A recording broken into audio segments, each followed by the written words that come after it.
We continue our chat with Melissa, who is an empowerer and Akashic Records reader. And we continue our chat, this time with past lives. Do we actually have free will with our lives? And how does our past lives affect our present lives? And also with the Akashic Records, how they influence our lives this time as well. So stay tuned.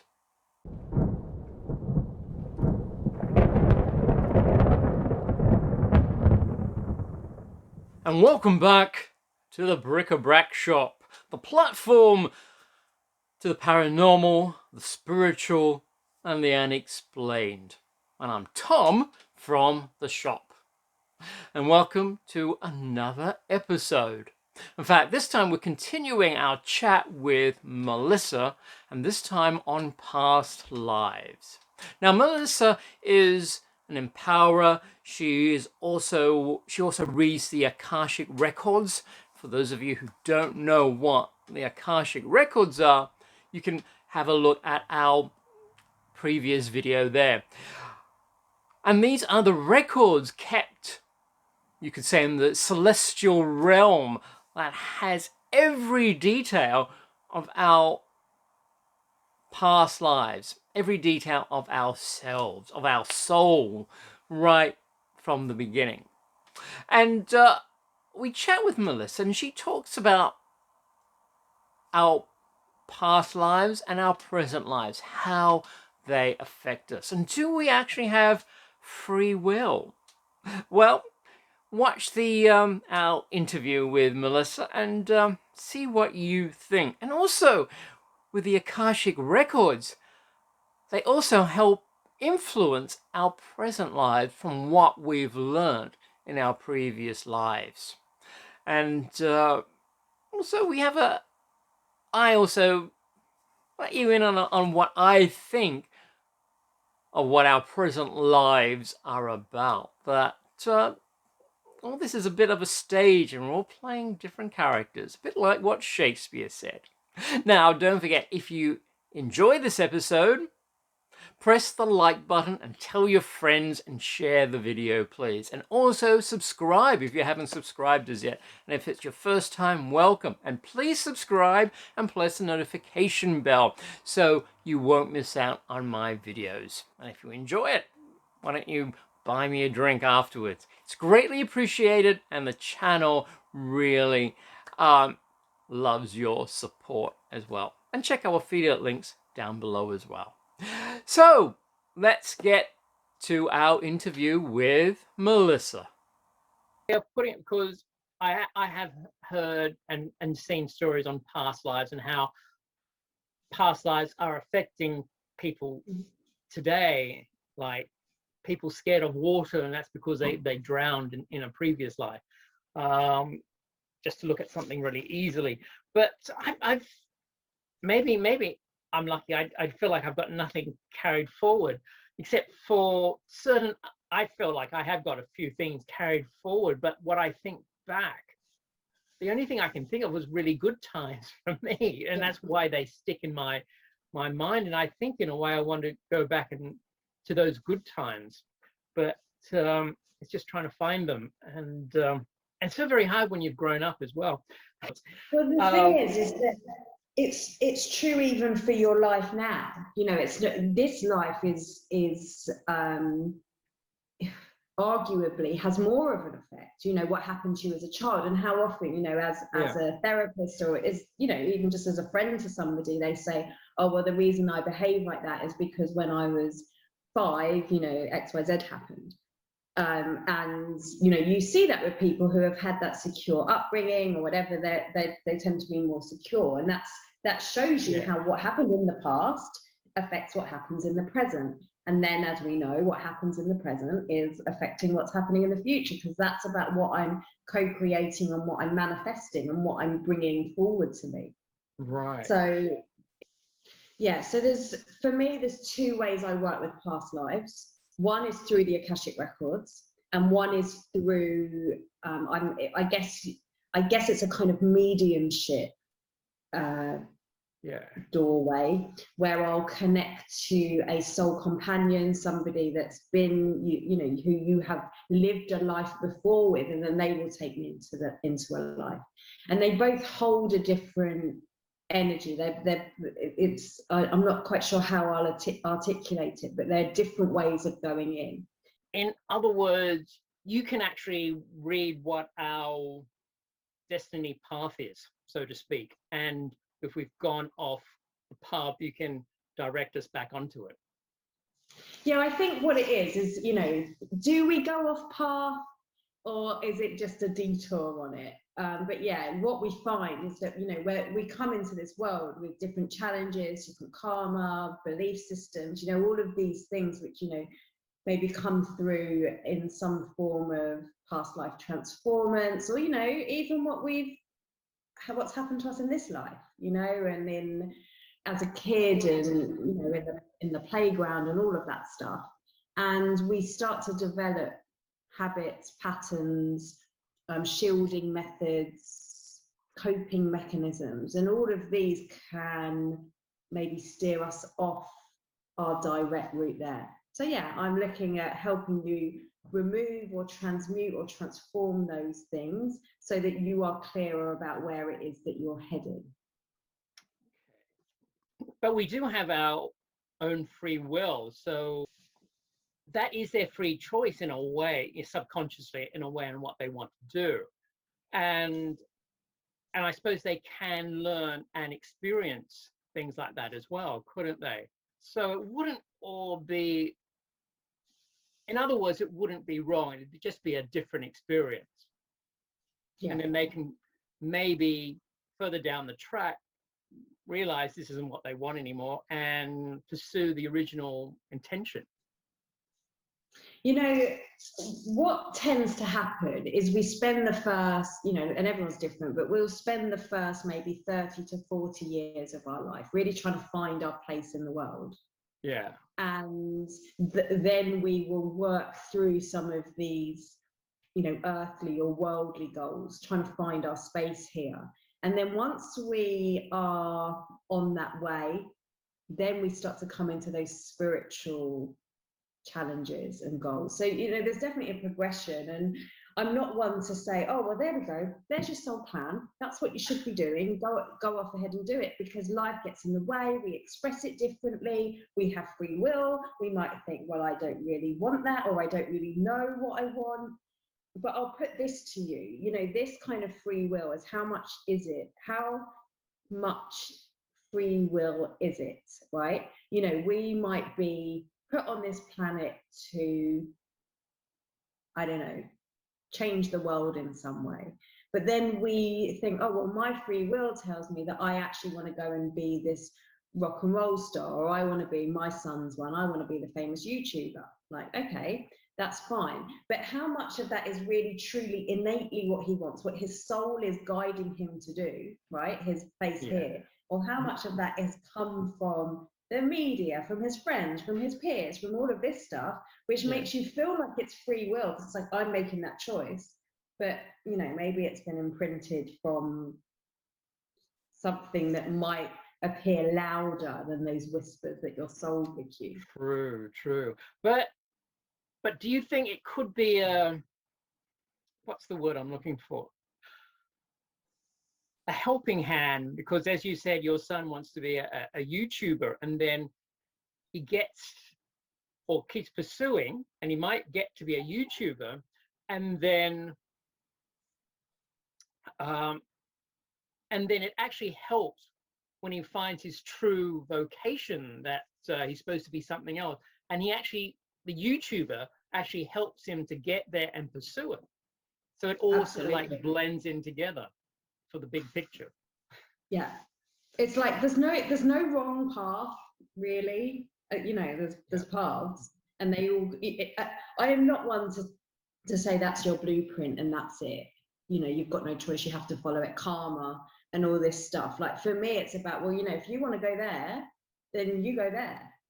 But just know about whether or not you're acting from maybe limiting beliefs, or acting from, you know, what your parents told you that you needed to do. My life before I was an intuitive, or before I was a practicing, you know, coach, I was selling cars. That's quite different, right? And was that my vocation? No, but it led me to people that I'm still in touch with today. It gave me a very broad selection of people that I was working with. I learned how to speak with people. I learned a lot of you know, sales skills, which is negotiation, which is rapport building, which is, you know, like NLP work, which I now practice NLP, or I'm qualified in NLP. So did it lead me somewhere? Yes. Was that my vocation in life? No, but there were similarities in there. That the future is set in stone. So yes, it's always going to change based on that decision. If I have that aha moment, if I do the healing, I do the work, I look in the shadow stuff, you know, that's why we're doing all this stuff, to help move through and change it. But what I'm changing is the energy around things. Why? So I can show up more in my blueprint and in my soul's destiny. We do it in our own way, right? And we, you know, for me, that's all very interesting to find out that I was the, you know, queen of whatever. And that's great. But how is that helping me now? And that's what I'm interested in. I'm like, well, how can I understand it and reveal the experience of the past to help me heal, grow, learn, activate, show up, help others, you know, like the bigger picture. It's less about ego, which is, oh, well, I was this, and this, and look at all these amazing things I went through. Or disempowering, which is, oh, well, so one of the things I discovered in my records is that once I stole a loaf of bread and I got incarcerated, and I think this was the same life where I had my hand chopped off. But stealing a loaf of bread, right? That's pretty harsh, yeah? So I could take that. If I was, you know, a victim, I could go, oh, well, that explains why. I better not go and show up to anything. I'm just a common thief and all of this stuff, which is one way of looking at it. Or I could sit there and go, okay, well, that was a bit harsh. That was obviously a very heavy energy. I had a lot of guilt from that. I had a lot of regret from that. A lot of fear came up, you know, around that life. And actually, how is that showing up for me now? And what can I do to forgive that part of me, to forgive the people that did that to me, to stop that bound that was like, oh, well, I better never put myself out there again. You know, I'm not worthy enough to feed myself, or I'm not worthy enough to have something because I am just a thief. Yeah. How can I heal that so that now I'm like, okay, well, I'm safe in this life and I can do these things, not steal bread, but I can, you know, accumulate things, or, you know, trust myself to make the right decisions. So you can heal and forgive yourself and them as well.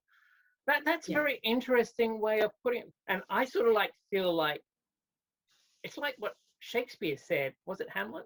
That this is like a stage and we're all players, that we come down and play a part, which that's why, I don't know, you have near-death experiences where people say that you just feel so good.